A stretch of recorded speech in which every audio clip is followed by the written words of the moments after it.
আমার কথা শুনেন, সবকিছু একটা সিস্টেম আছে, ঠিক আছে? এভাবে স্টুডেন্ট, আপনারা স্টুডেন্ট, ঠিক আছে? এভাবে আপনারা মানববন্ধন করেন, সাইডে, রাস্তার সাইডে, রাস্তাটা ক্লিয়ার রাখেন। আমি বলছি রাস্তাটা ক্লিয়ার রাখেন, আপনারা রাস্তাটা ক্লিয়ার রাখেন। আপনারা কি রাস্তা ক্লিয়ার করবেন কি করবেন না? হ্যাঁ, তাহলে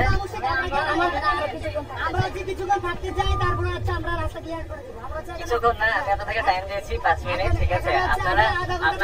আপনারা রাস্তাটা ক্লিয়ার করে, আমার কথা শোনেন, রাস্তাটা ক্লিয়ার করেন, সাইডে আপনারা মানববন্ধন করেন, আপনাদের ব্যানার প্লাকার্ড যা আছে নিয়ে সাইডে দাঁড়ান, রাস্তাটা খুলে দেন। 5 মিনিট টাইম, ঠিক আছে? আপনারা করেন, আমি তো আপনাদেরকে বলছি না আপনারা এখান থেকে চলে যান, বাট আপনারা রাস্তাটা ক্লিয়ার করবেন। আমার রাস্তাটা খোলা দরকার। এটা সিলেট সুনামগঞ্জ মেইন রোড, এটা আপনার কোনো অধিকার নাই এই রাস্তা আটকানো। শুধুমাত্র আপনার কলেজ এখানে থেকে আপনি রাস্তা আটকাচ্ছেন আজকে। আপনার কলেজের ভিতরেও আপনি রাস্তা আটকাতেন না।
ঠিক আছে, ওদের দাবির প্রতি আমার সম্মান আছে।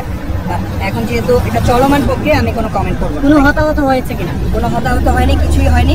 আমরা জাস্ট ওদেরকে কিছুটা বল প্রয়োগ করে ভিতরে ঢুকতে বলেছি, ওরা ঢুকে গেছে, আপনারা দেখতে পাচ্ছেন। এখন আমি আর কোনো কমেন্ট করবো না। Thank you.